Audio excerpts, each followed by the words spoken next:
No team embodies the UAC's theme of Forge Ahead quite like West Florida. The Argos are making the leap to Division I, opening a new chapter for one of the youngest and most successful programs in college football. We'll welcome in the head coach, Caleb Nobles. We have Jake Robinette representing the offense and Elijah Webb representing the defense. Coach, I'll start with you. It's your fourth year at the helm of the program, really just the second head coach in the program's history, and we'll get into your background in a bit. But a historic year, making the leap to Division I. What does it mean to you to be a part and be leading this program? Yeah, it's very exciting to be a part of. Been a part of a lot of the steps of the program.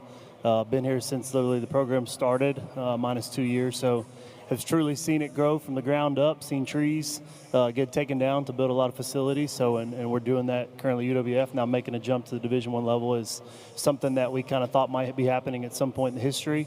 Maybe not expected it within 10 years, but that's kind of where we are right now as a program as far as successful and then where college football is. So we're very excited about the jump, and we're excited about the future of UWF athletics. Coach, you talk about making the jump from Division II to Division I, obviously at the Division II level coming in 2016. I don't know that anybody's done it as well as West Florida did, jumping in, going to the national championship game in your second year, winning it in your fourth year. But you talked about this summer what your team needs to look like getting off the bus to compete at the Division I level. What does a team like that, when you look around, look like this season?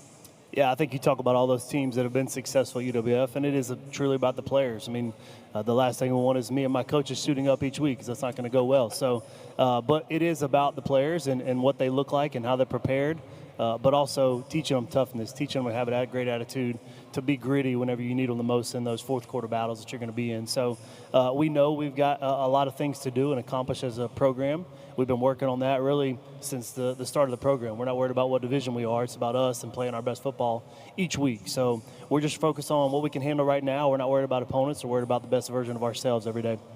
Coach, you were the first starting quarterback in the program's history back in 2016, and you made a quick rise to head coaching status. You were the youngest head coach at the age of 28 or 29, I believe, and so very impressive. But moving from Division II to Division I, what is one thing that fans don't understand about the challenges that you have to face here in year one? Yeah, I mean, I think you always, it's going to be the players, right? Just making sure you have the best players you can possibly find. You know, we announced this move in April, so with a one-time transfer window in January, obviously there were some challenges to that, but our coaches and our players have done a great job in helping and recruiting, getting the best players here. And our guys kind of have a mindset and a chip on their shoulder that we're excited about this. We want to play great football. It doesn't matter who you're playing. The opponent doesn't matter. We're worried about the man in the mirror and who we can control. So there's been a lot of things that we're learning about and just creating new methods to do, but at the end of the day, when they spot the football on August 27th, nobody's worried about that. So we got to play great football when we're ready.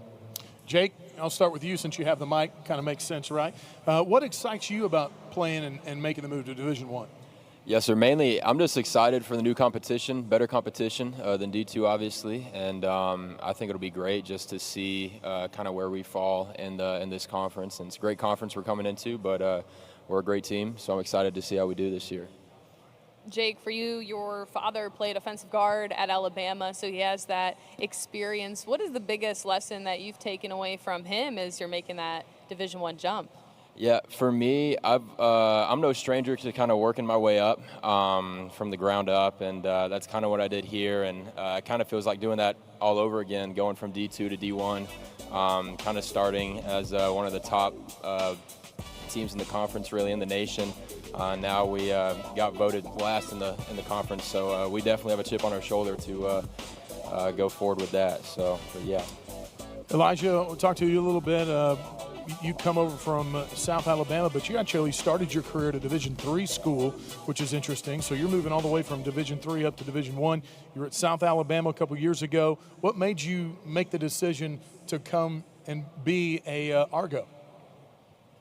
First off, the city, I really love it. The people around, the beach is awesome. The coaching staff is really what brought me in. Coach Mello, who's a great coach. I love the game plan. I went and visited a couple other schools, and the game plan just wasn't what I like to play in. We really get after it, man. So stop the run, get to the pass. I love Coach Mello and his mentality. So, yes, sir.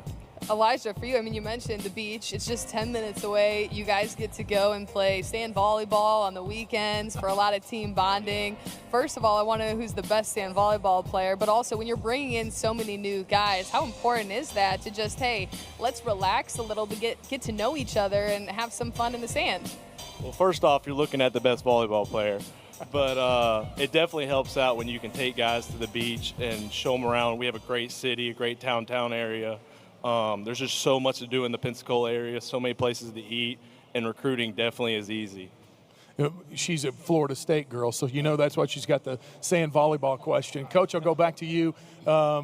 There's so many things that a school has to do during the transition to be successful. One of the big keys is you guys, you've talked about it from your office. You can see the new stadium side that you guys are building. Can you talk a little bit about that and how important it is, not just bringing in great new players, but also bringing in a great new facility? Yeah, I mean, I think you have to be competitive in recruiting and be competitive just overall football. You got to have a great stadium, right? And so that was kind of our vision. We were building this no matter what. The division, we announced this back in the spring of 2025. So that will be completed for the fall of 2027 to play in. So if you're visiting UWF this year, we'll have bleachers on one side because they're doing construction on the other side.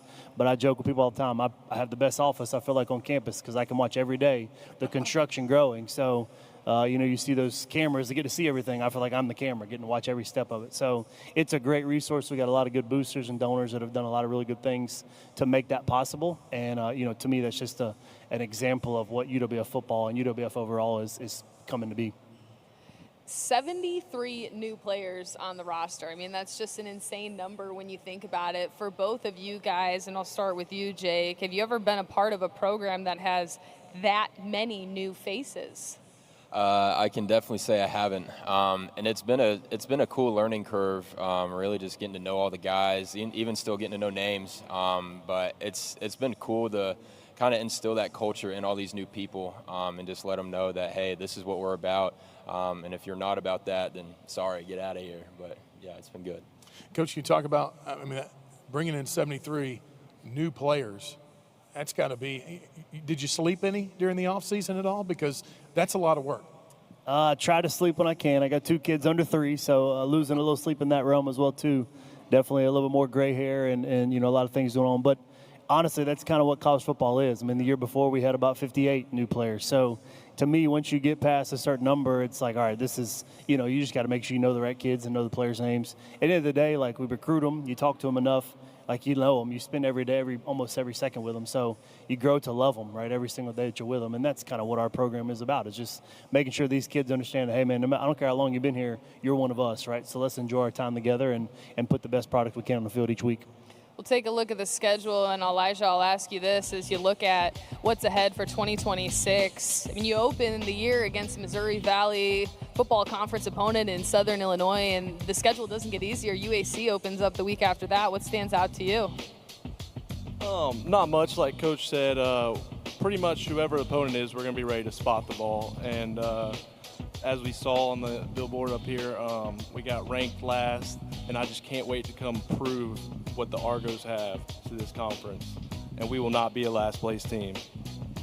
When you hear that from one of your players, I mean, how much confidence does that give you? He said, we're not going to be last. That's the mindset, that's the work ethic of your guys. Yeah, probably not exactly what I will say out loud, but, obviously I want our guys to have a confidence, have a chip on their shoulder, and be ready to play because, at the end of the day, you go out there and spot the ball, you better be ready, right? And so it doesn't matter who you're playing. In my opinion, the rankings, when they get put out, once they start that first game, nobody's carrying that paper on the field, right? So you just got to be ready. You got to focus on what you can control, put the blinders on, and we're opening up with a really good opponent, whether it be a conference team or not. They got a quarterback who's making me lose sleep probably more than anything in the world right now, who's a really good player. So we're excited about the challenge and the first good contest of the FCS level.